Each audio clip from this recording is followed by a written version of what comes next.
नमस्कार दोस्तों, हमने हमारी पिछली वीडियो में पारिस्थितिक तंत्र के घटकों के बारे में जाना था और आज का हमारा टॉपिक है जैविक एवं अजैविक घटकों के मध्य अंतरक्रिया। तो चलिए जानते हैं कि जैविक और अजैविक घटकों के मध्य अंतरक्रिया कैसे होती है।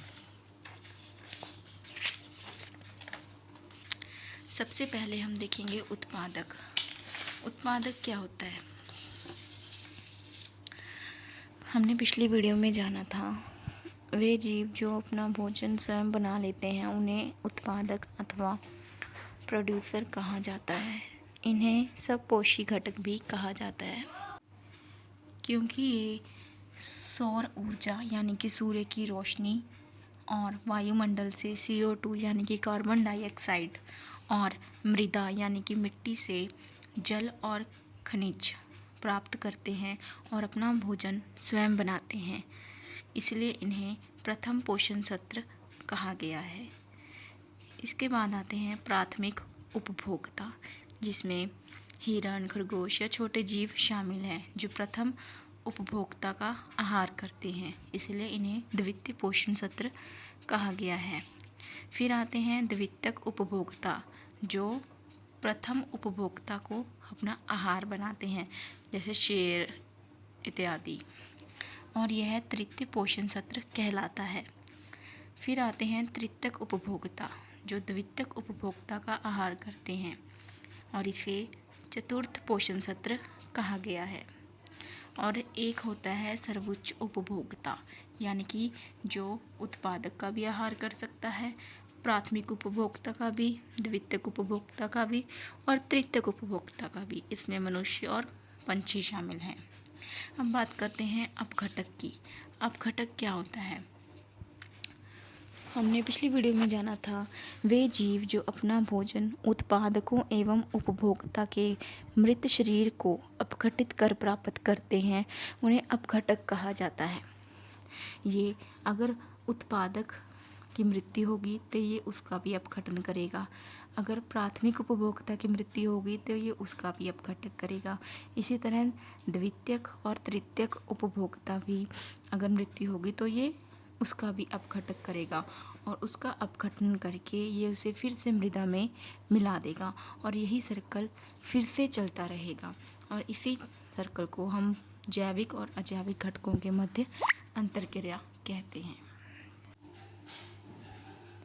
हम बात करते हैं पारिस्थितिक तंत्र के प्रकार की, यानी कि टाइप्स ऑफ इकोसिस्टम। इकोसिस्टम को दो भागों में बांटा गया है, प्राकृतिक और मानव निर्मित। प्राकृतिक रूप से पाए जाने वाले इकोसिस्टम में शामिल है स्थलीय और जलीय। सबसे पहले जानते हैं कि स्थल पर पाए जाने वाला इकोसिस्टम, जिसमें वन, घास के मैदान, मारुस्थल, रेगिस्तान, पर्वत, पठार यानी कि सभी कुदरती चीज़ें, प्राकृतिक नेचुरल चीज़ें, ये सब शामिल हैं। और जलीय में जो जल यानी कि जल से संबंधित है, जैसे नदी, झील, झरना, तालाब, इन सब का पानी अलवणीय होता है। और सागर और महासागर जिनका पानी खारा यानी कि लवणीय होता है। तो ये थे प्राकृतिक इकोसिस्टम। अब देखते हैं मानव द्वारा निर्मित इकोसिस्टम में क्या क्या आता है। फसल के खेत जिसमें किसान अपनी फसलें उगाते हैं, चरागाह जिसमें पशु चरने के लिए जाते हैं, एक्वेरियम, ये सब मानव निर्मित इकोसिस्टम है। आइए अब जानते हैं पारिस्थितिक तंत्र की विशेषताएं। पारिस्थितिक तंत्र एक सुनिश्चित क्षेत्र होता है। यह एक खुला तंत्र होता है। कार्यशील क्षेत्रीय इकाई होती है, मतलब कि इसमें कोई ना कोई क्रिया चलती ही रहती है। इसकी अपनी उत्पादकता होती है, जैसे कि हमने जाना कि फर्स्ट उत्पादक अपना भोजन स्वयं बनाते हैं, ऐसे ही प्राथमिक उपभोक्ता उत्पादक पर निर्भर होते हैं, फिर द्वितीयक उपभोक्ता प्राथमिक उपभोक्ता पर निर्भर होते हैं, तृतीयक उपभोक्ता द्वितीयक उपभोक्ता पर निर्भर होते हैं। तो इनकी जो उत्पादकता है वो खुद की होती है।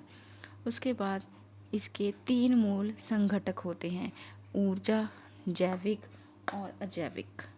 आता है। पारिस्थितिक तंत्र में हमने जाना कि पारिस्थितिक तंत्र वह तंत्र है जिसमें जैविक और अजैविक घटकों के मध्य अंतरक्रिया होती है और ऊर्जा का प्रवाह होता है। आई होप आपको ये कंसेप्ट अच्छे से समझ आया हो।